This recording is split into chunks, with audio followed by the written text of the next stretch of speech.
Welcome to the Ep4 podcast, the home for cultural chit chat in and outside Madrid. People will talk.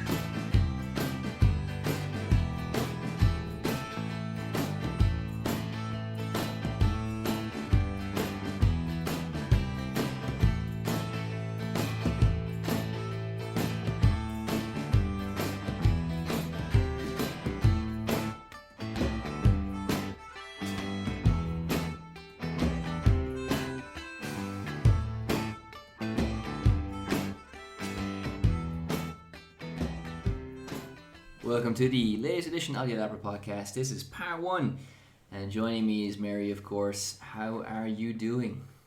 I'm very well, thank you. That's good. So basically, we are going to be talking in part one about this and that. A few books that have fallen into our laps, even one in a foreign language. More on that in a second. And in part two, we're going into Mary's area of expertise.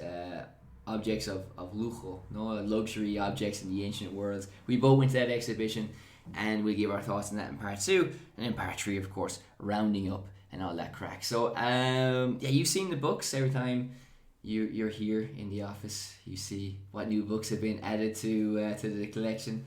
And one is by Michael Palin about a ship.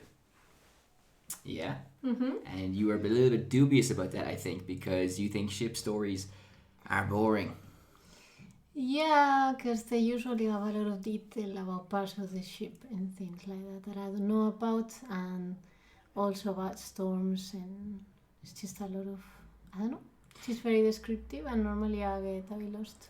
That is true, actually, because I remember buying Master and Commander after seeing the movie Master and Commander, and there was nothing but very tedious descriptions of every part of the ship. But I had to flick through this book, and I have to tell you that Erebus by Michael Palin, the Times in the front cover calls him a natural storyteller. And it's true, it's a story about a ship that was around during Queen Victoria's era. And basically it ventured south for the furthest distance known to man at that time. Then it went on a second voyage and basically disappeared until 2014 when she was discovered again. And this is essentially the story of the novel. So it's really, of the ship I should say, and this is really more of just a really, rip-roaring adventure from what I can see. I really want to dig into it more. It is a story of a ship, but also the people on that ship, Queen Victoria's era as well. But also the whole spirit of adventure and kind of venturing off into the unknown, which for us is space now, but not everybody can be an astronaut. But back then probably it was more accessible to go to the ends of the earth. I think you just had to be poor and willing to sign up to a ship, I think. So I think this is going to be a really interesting story. I mean, you are obviously familiar with Michael Palin from Monty Python, whose anniversary it is this year as well. Yes, and from the train programs. From the train programs. He made one train program like back in the 90s, but he's made a new one as well, has he? I don't know, I just see the European Railway ones in the Travel Channel. Ah, okay. Well, I'm a big fan of Michael Palin, you know. So. No, the documentaries are really good because he goes all over the place by train, and sometimes he goes reading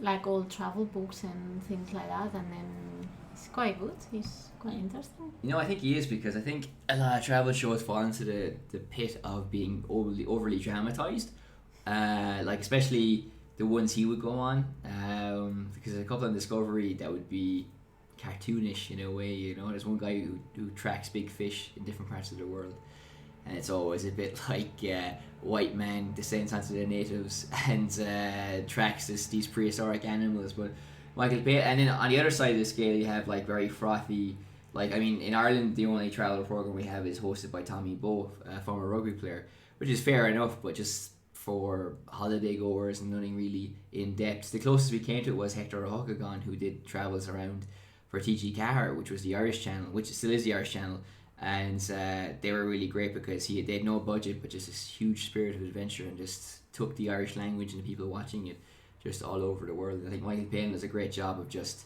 as you said, using these resources, connecting to the stories of different adventures. He's a very educated man, and kind of bringing his own inimitable, absurd comedy style to the presenting as well. It's always a bit off kilter as well. No, it's always a bit kind of like barmy, but in a very positive sense.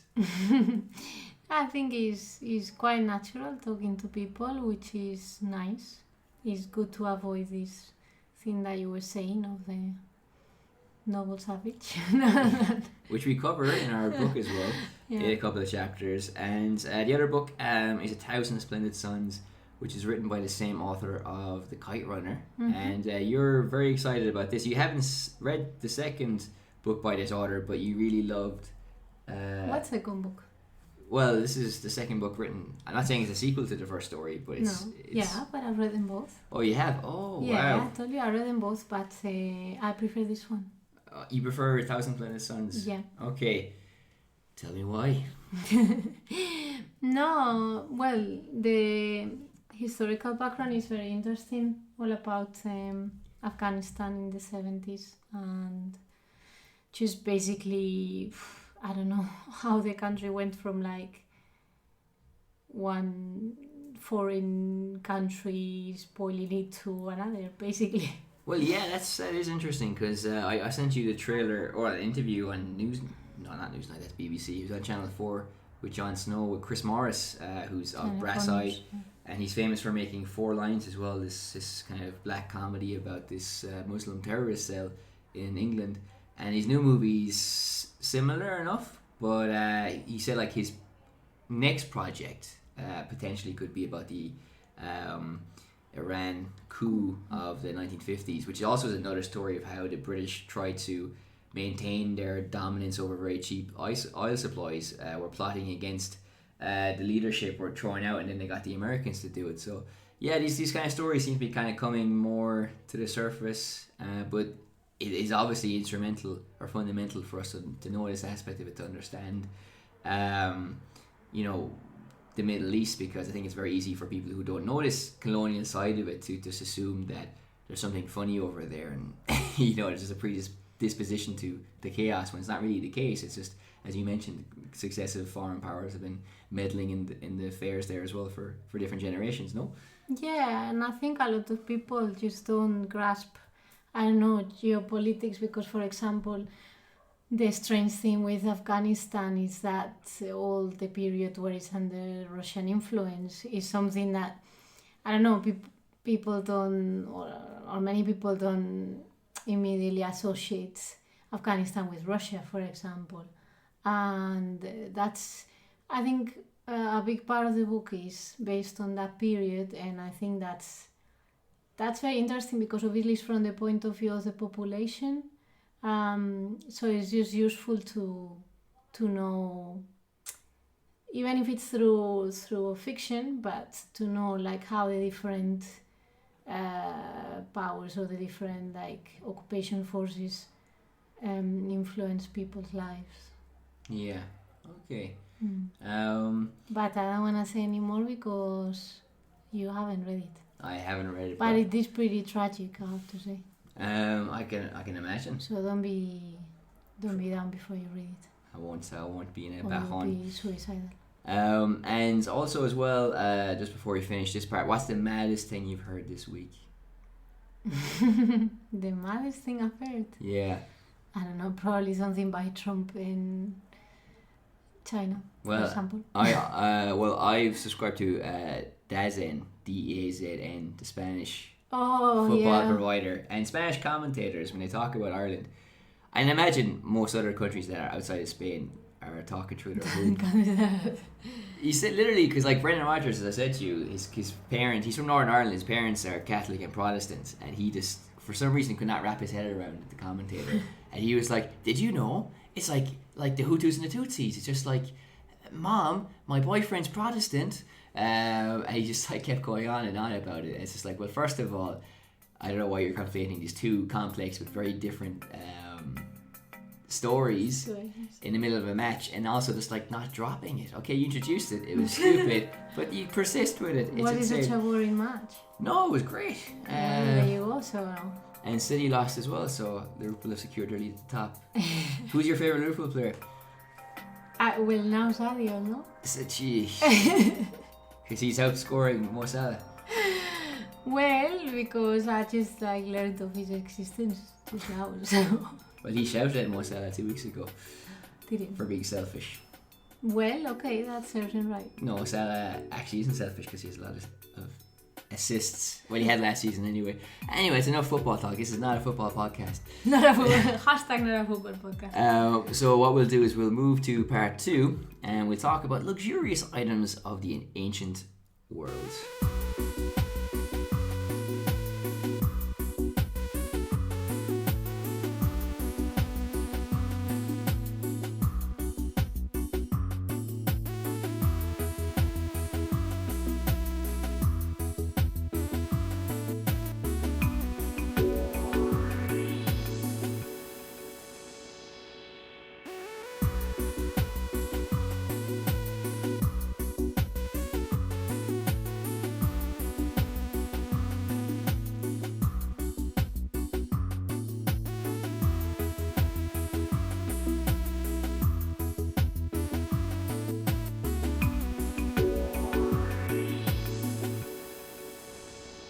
So I heard the wine at the wedding you're at recently was subpar. Super. Subpar. I think you're being French because there's a lot of French people at the wedding. Oh really? Yeah. It was good. The wine? The wedding. Oh yeah. Next question. That's good. And no runaway brides, anything like that? Brides. When there was only one bride to start with, thank God for that.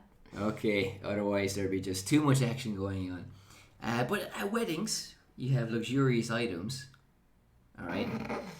Segue class on. Segue, yeah. And we went to the Caixaforum to see luxurious objects exhibition.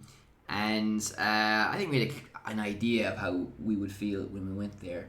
And it was kind of more or less borne out by our experience. But since I am a modern historian, and I don't even have a PhD, just have an MPhil, perhaps Dr. Correas, the archaeologist in chief, can you tell us, like, I don't know, can you break us into this, bring us into it? You're speaking from a position of authority and experience here. Okay, well, I'll try my best.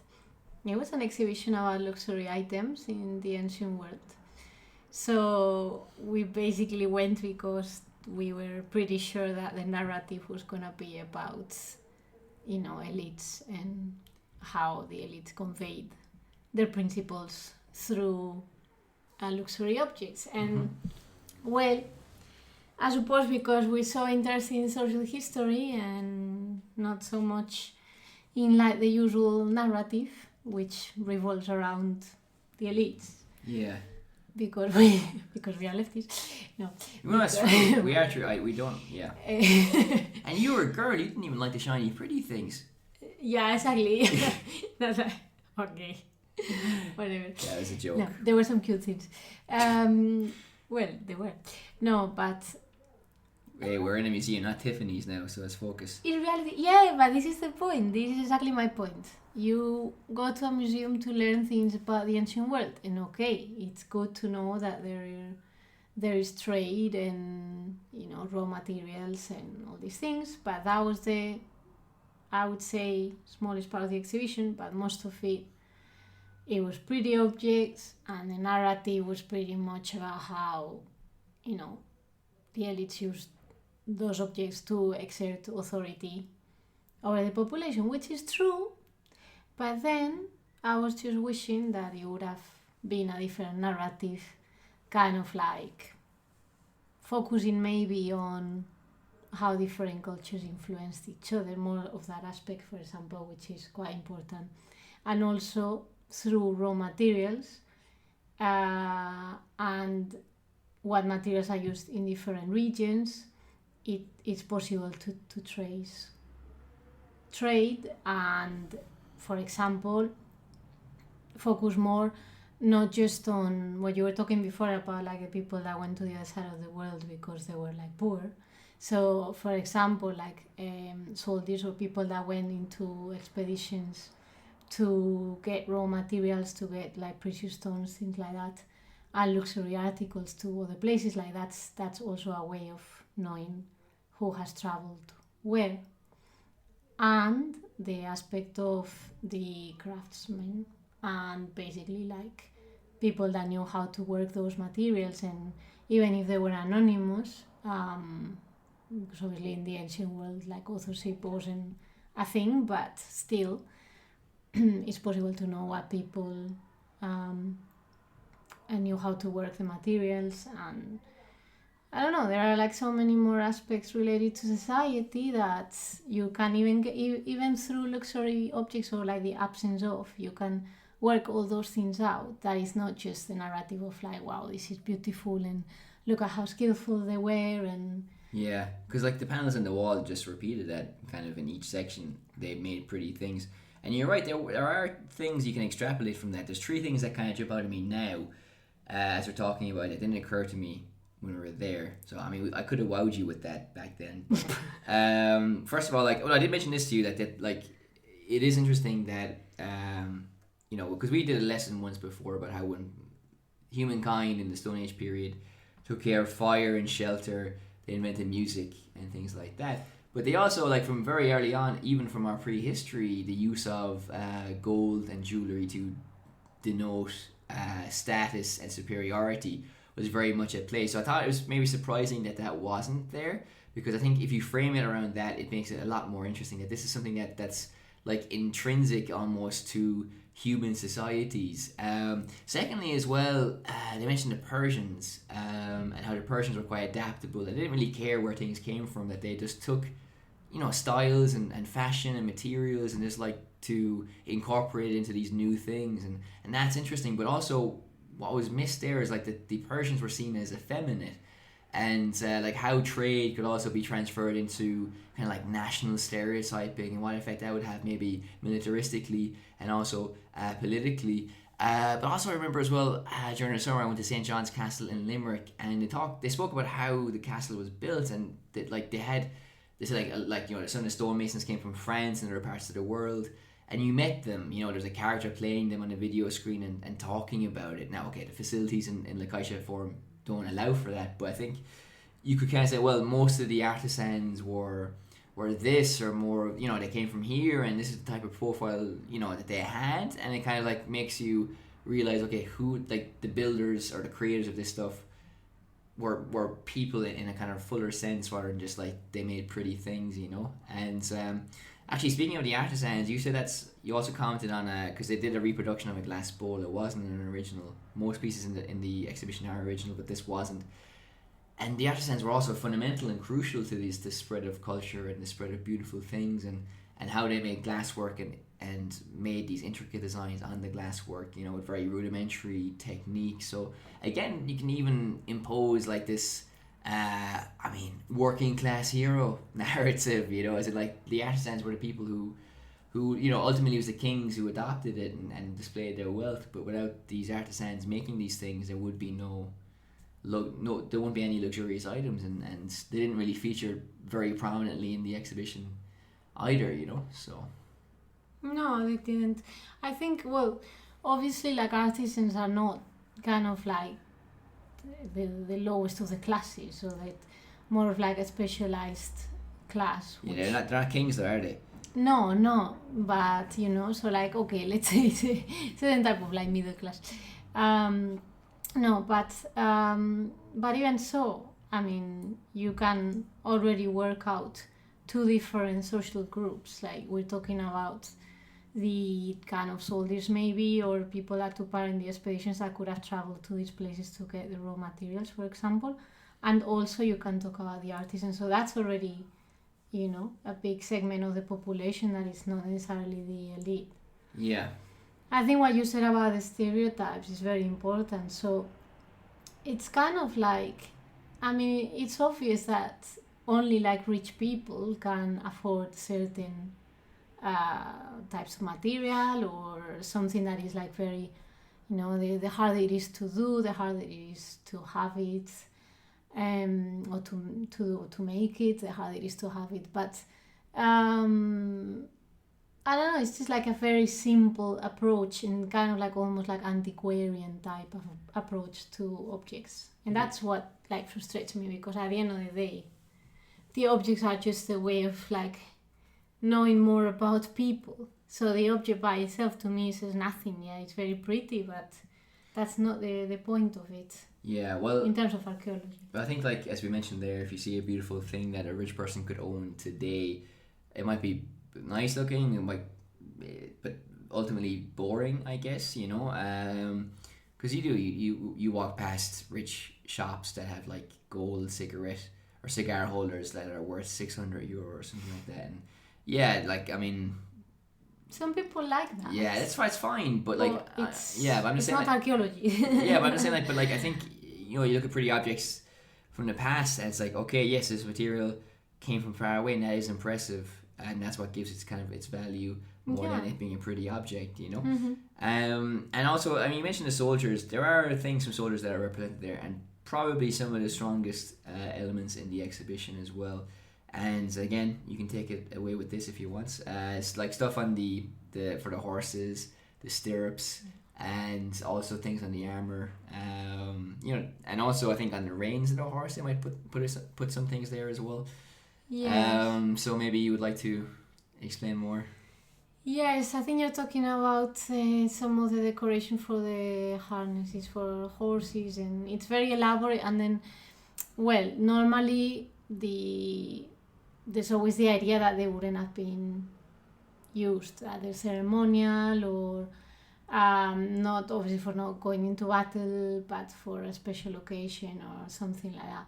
I think, see, for example, that just in that glass cabinet that had the harness decorations, there was already so much of like symbolism of what those things that were portrayed actually represented for that culture.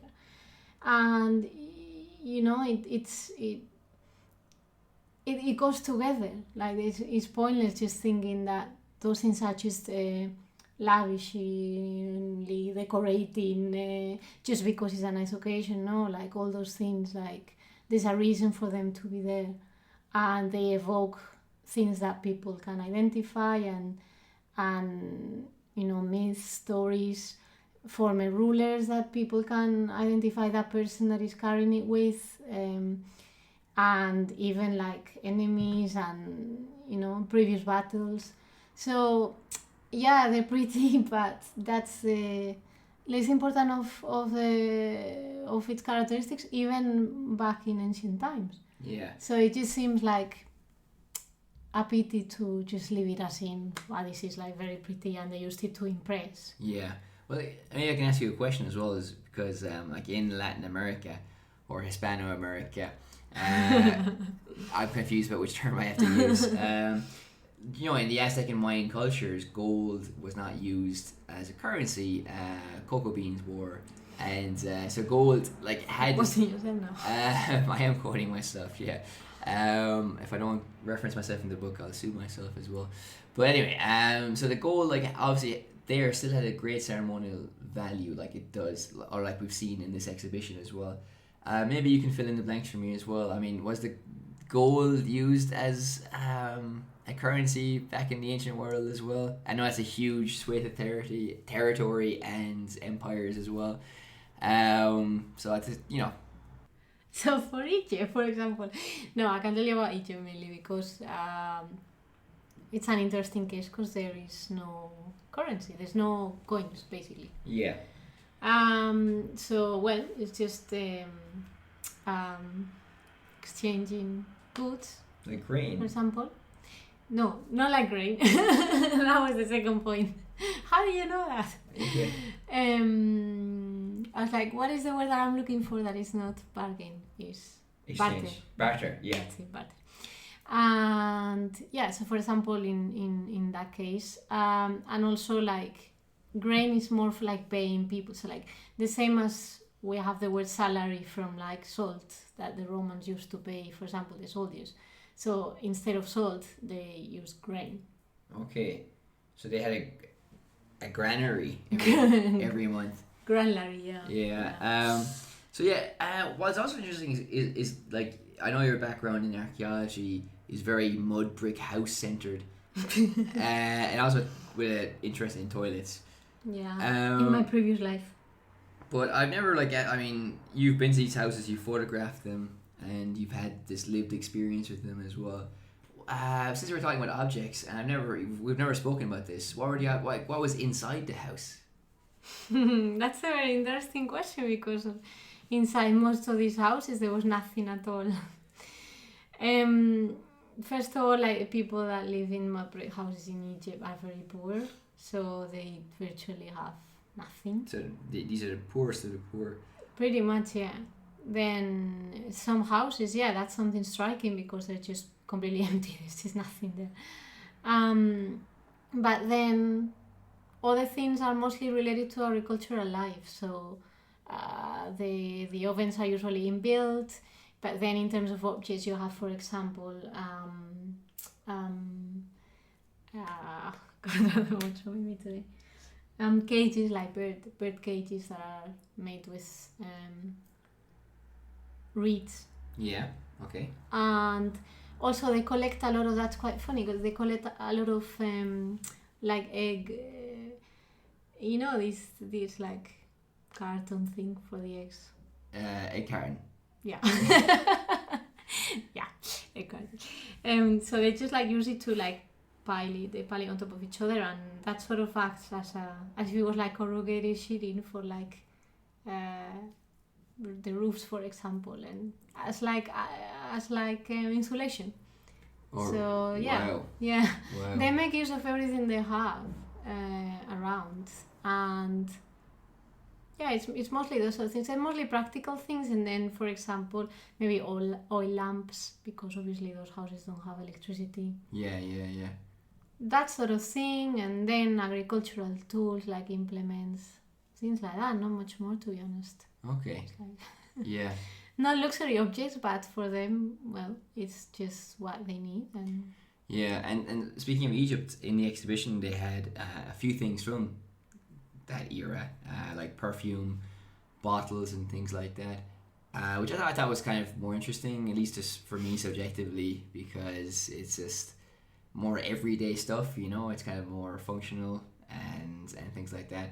But again, you are the expert, so I mean, if you had to curate, you know, objects from ancient Egypt, I guess it's how you frame it more than what's there, as we've been discussing, like by framing it, contextualizing it, that really makes it more impactful or not. But still, if you had to choose pieces for this, what would you choose? for the luxury objects, one. No, it could be anything. Could be For anything. fantastic objects of ancient Egypt. No, could be anything. Yeah. Well, I mean, I think the things for me personally, obviously, because I'm interested in life, social history, the most important things are the ones that tell you how the house was used and how people lived there. So aspects of everyday life, ancient Egypt has so many objects for everyday life. You will be in shock if I show you some of them. Not just to do with like how people like lived, practical things, but also, for example, games, toys, that there are so many examples of, and it just gives you a really good idea of, I don't know, like how people pass the time, and even entertainment. They're like really insightful objects. I remember like a story I always tell when I'm in the museum of like an administrative building that had on the floor. Basically, it looked like people had been waiting to do some paperwork, and then they sort of like scratched the lines to do like 3 in a row or some kind of game like that. They just scratched like a board game on the ground. Vandals. No, but like it was quite interesting, because imagine, like, it's so fascinating to think that people imagine like here you're in like social security or the Hacienda or something like that, tax office, and you're just waiting and you're so bored that you start scratching that and you start playing like, you know, table football, something like that. And then that you have that like 3,000 years later, I think that's like quite fascinating No, it's definitely insight into like people's lives. Yeah, well, when I went to Berlin and went to the East German, the DDR museum, basically, we saw like a lot of representations and of things people used and what their daily life is like, and it is very impactful because you do build up a better picture of who people were, and that is infinitely more rewarding as a museum goer. And you mentioned games. I think the best room in the museum for us was the kids' room. Because It always is. Because they have things like you can play with, and last time we went to for the musical objects of the ancient world, and you could make music. And then the second thing was, well, now for this luxurious objects thing, they had like a wall with like different shapes of pots and things like that. You could take 2 sheets of paper, mix them together, and create your artistic design for this luxurious object. And it was good. Yeah, I liked it. I think it's really cool. It's because they have the sheets with the material and then the designs. Yeah. So it was creative, but I think it was quite educational because like you could do probably not, you might not get it right that shape came in that material with that design, but it just gives you like an insight into what different materials they could use and what would be harder to shape into a certain type of vessel and what would be like more malleable, for example, and also like the designs, the things that you could do. You did a really pretty one that was actually quite historically accurate as well. Obviously. Well, you're a modern historian, so. But I dabble. Yeah. Well, on that note, let's go into the luxurious objects of part 3.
Welcome back, and you can find our blog, irishlifemadrid.com.